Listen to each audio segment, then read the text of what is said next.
large field of faces has been trimmed to a fortunate few, still challenging for the 1993 driving championship.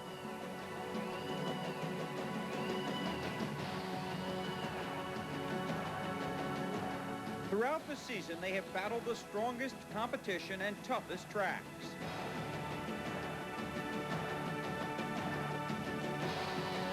Now, the men of the Firestone Firehawk Endurance Championship and the Bridgestone Supercar Series face one more task. Sebring International Raceway, trying to achieve the prestigious title of 1993 driving champion. Welcome to the season finale of the Firestone Firehawk Endurance Championship. Well, 12 hours of racing around Sebring is really an endurance contest, no question about that. Big problem here. All three championships of the Firestone Firehawk are yet to be decided. So how do you play your cards? You want to win the championship, but 12 hours is tough on a race car, and it proved to be a really good race for the last race of this season.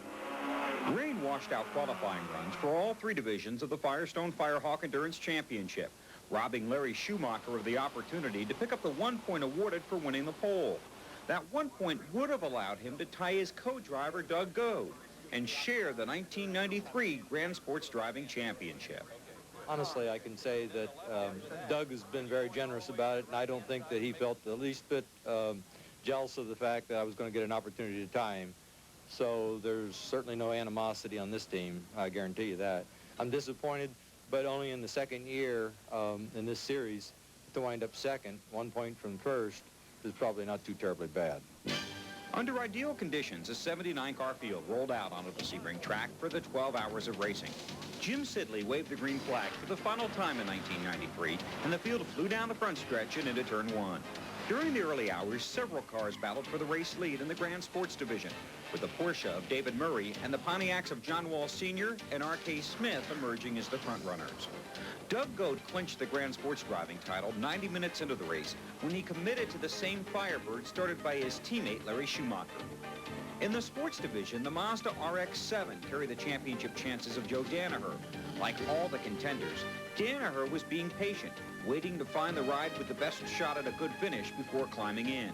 Meanwhile, his car owner and co-driver Peter Farrell was ineligible for this race, stemming from a disqualification earlier in the season. But Farrell was still mathematically alive for the championship.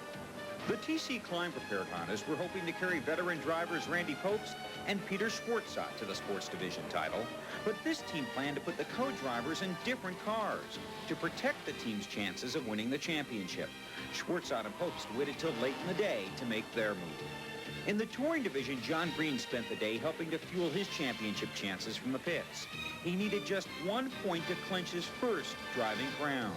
Green's title hopes were riding in the twin 38 and 31 Hondas with an army of veteran drivers as support, including Terry Earwood and Dorsey Schrader, Bob Henderson, and Norris Rancourt. As the race roared on, top teamwork and talented co-drivers kept every challenger in contention. The Porsche of David Murray and Sean Hendricks continued to lead in Grand Sports, with a parade of Pontiacs in pursuit. The tight battle for the championship in the sports division put a new spin on attacking the 12-hour endurance race. This year, it was more than just surviving. Challengers were forced to race their division rivals. While on touring, the 38 and 31 Hondas needed a simple 10th place finish, but were running first and second, battling with the 89 Honda. Lance Stewart had enjoyed a fine season, sharing 3 wins with co-driver Mitch Payton and coming to Sebring with a slim chance at the championship. But as the hours went by, Stewart's hopes dwindled as the Caribbean Motorsports team ran into rare problems, slipped back in the field, and fell from contention. As the laps zipped by, the toll of a 12-hour test started to show. Chris Kraft suffered a broken brake line, which left his Mustang on the tires in turn 7. This Honda Prelude rolled following a run-in with a tire wall in turn 10, but the car was righted, repaired, and eventually rejoined the race. Co-drivers Jason Potter, Hank Mountain, and Paul Gerard finished 18th in the touring division. Strange things happened in the 12-hour endurance race. For example, the racing was even intense between team cars. A miscommunication on a passing move between these two team Pontiacs sent the 69 car for a loop. The 08 Porsche was running second in the Grand Sports Division, but coming through turn 16, Nick Ham tagged the Camaro of Jim McCallion, sending both cars spinning. Ham continued in the Porsche, but the Camaro would not refire. It sat in the racing groove for more than 8 minutes, creating a new obstacle on this already tricky track before a full-course yellow permitted a tow. The Mazda RX-7 team, which had been so strong in the sports division most of the season, was wilting in the late summer heat. The 16 car lasted just 59 laps before retiring with a mechanical problem. The 61 car ended up against the wall in turn 6, minus a wheel. As the afternoon turned to evening, the championship picture started to come into sharp focus. Joe Danaher, a Mazda man all season, was suddenly without an RX-7. So he turned to his former teammates in the Hacker 00 Oldsmobile to try and make his run at the Sports Division Championship. The Oldsmobile was running 6th at the time. Danaher could clinch the Sports Division Championship with a second-place finish. With bad weather moving in, Peter Schwartzat made his move. Jumping into the 62 Honda Prelude VTEC, crew chief Kurt Baker had turned this car into a threat at mid-season, and this week, running under the TC Klein banner with Baker as crew chief, the car was second in sports. With 4 hours remaining, John Green committed to the 38 Honda to take him to the touring title. Co-drivers Terry Earwood and Mark Hine had done their job. The 38 car was the division leader. Randy Popst made his choice with just over 3 hours remaining, the number 21 Honda Prelude VTEC. Popst and Schwartzat, a successful team all season long, could no longer share the championship, but they were running together on the track, with Popst leading and Schwartzat second, 1 lap down. In Grand Sports, Go had the championship locked up, but was not part of the fight for first. It was all Porsche. The 82 of David Murray and Sean Hendricks took the lead on lap 58 and amazingly led 169 of the last 193 laps. Along with the darkness came racing's most feared enemy, heavy rain. The rain, water pooling on the track, and a 2-car incident in turn 17 led to a 64-minute full-course caution. During the caution, several cars pitted, including the top 2 in the sports division. Popes took fuel and full-tread tires for his front wheels. Schwartzat took fuel and 4 full-tread tires to help battle the rain. The race went green with just under 2 hours remaining.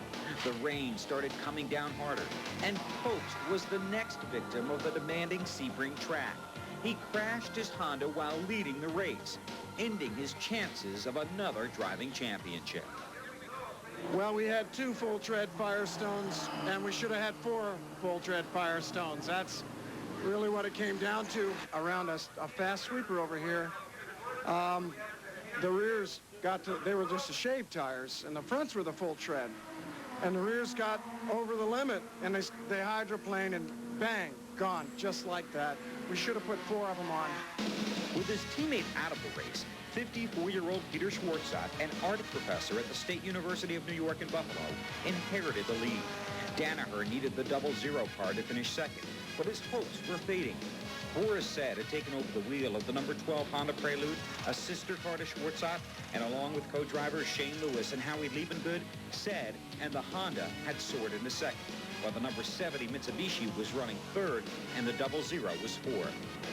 The rain stopped for the final hour of the race. The 82 Porsche led Grand Sports by almost a minute. With Schwartzat waiting along pit road, Mike Galati had taken over the driving duties of the 62 Honda that would carry Schwartzat to the championship. I drove off on purpose. I knew I had to give it to Peter. I know, it was only fair, Randy. I'm going to drive right into the wall here and let Schwartzat have it. I love him. He loves it. After 12 hours, 2 minutes, and 33 seconds, the checkered flag waved for the 82 Porsche, winning the Grand Sports Division. The TC Klein team celebrated a championship for Schwartzat as Galati brought the 62 Honda home in first place in the sports division. And John Green won his first driving championship as the 38 Honda won the touring division by more than a lap. It was great. You know, Lloyd has this red car, and it used to be a turbo car a long time ago, and they really worked on it, got it going, and we've had a lot of luck with it, and he thought, well, we're going to buy a club sport car. Bought that. We thought that was going to be the better car, and she just likes to keep coming back to the prom. So we can't complain. This has been old reliable every time. Randy and I, had we been in the same car, there wasn't enough. The odds were too risky to go with it that direction, so we had to get in different cars. And the rain, as you know, on this track is the most difficult track to drive in the rain, probably of any in the world. It puddles up, no drainage, and Randy had a bad time and lost the car, and too bad, but he ran all season with me, of course, and that's the reason we won the championship. Randy and I look at it as co-championship. It's been about 9 years I've been working at this. I've been second a couple times, third a few times in the point standings, and Mark Hine called me up one day a year ago and asked me if I'd drive for him. It's the greatest thing that ever happened to me. I owe it all to TI Racing.